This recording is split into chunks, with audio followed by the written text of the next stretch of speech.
नाजरीन, drama serial case number 9 की आने वाली एपिसोड बहुत ज्यादा जबरदस्त होने वाली है। जैसा कि अब कामरान का केस जो एक नया मोड़ ले चुका है। कामरान शहर को हराने के लिए पानी की तरह पैसा बहा रहा है, मगर यहाँ पर कुछ ना कुछ ऐसा जरूर हो जाता है जिससे उसकी चाल उलट पड़ जाती है। किरण और रोहित दोनों ही कामरान से बदगुमान हो चुके हैं, मगर अब अदालत अगली पेशी में रोहित को भी गवाही के लिए बुला लेगी, जिसके बाद कामरान अब रोहित को कन्वेंस करने की कोशिश करेगा कि उसे कहेगा कि वो अदालत में जाकर उसके हक में गवाही दे। मगर मनीषा कभी भी रोहित को ऐसा सब कुछ करने की इजाजत नहीं देगी। वो रोहित से कहती है कि वो गवाही के लिए जरूर जाए, मगर कामरान के हक में नहीं बल्कि सच का साथ देते हुए शहर के हक में गवाही दे। और अब जब कामरान को इस बात का पता चलेगा कि अब रोहित की गवाही सबसे अहम है, इसलिए वो जाकर मनीषा से भी बात करने की कोशिश करेगा ताकि मनीषा उसकी बात समझ सके और उनका साथ दे सके। कामरान जाकर मनीषा से कहेगा कि तुम जैसा कहोगी मैं वैसा करने को तैयार हूँ, बल्कि तुम शहर से भी कहो वो जितना पैसा चाहती है मैं उसे देने के लिए तैयार हूँ। वो कहे तो मैं उसकी माफ़ी भी मांग लूँगा।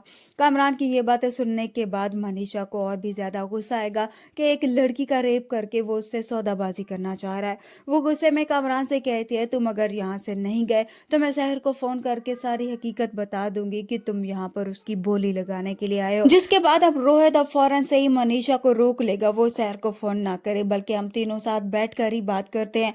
मगर मनीषा अब दोनों की कोई बात नहीं सुनेगी और उठकर वहां से चली जाएगी। वहीं दूसरी तरफ कामरान के साथ साथ इंस्पेक्टर शफीक के लिए भी अब मुश्किल बढ़ने वाली है, क्योंकि शहर की वकील जिसके पास अली की बताई हुई सारी इन्फॉर्मेशन पहुंच जाती है तो वो ये सारी इन्फॉर्मेशन जाके डीएसपी तक पहुंचा देगी कि किस तरह से इंस्पेक्टर शफीक कामरान के साथ दे रहा है और उससे पैसे ले चुका है।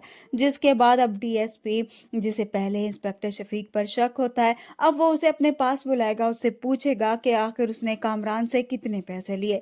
इंस्पेक्टर शफीक तो साफ ही मुकर जाएगा, मगर डीएसपी उसे कहेगा कि अब ये केस मैं खुद हैंडल करूंगा, तुम यहाँ से दूर हो जाओ। जिसके बाद इंस्पेक्टर शफीक उसे मनाने की कोशिश करेगा, मगर वो उसे साफ मना करेगा, उसे कहेगा कि तुम अपनी वर्दी और जान की यहाँ पर हिफाजत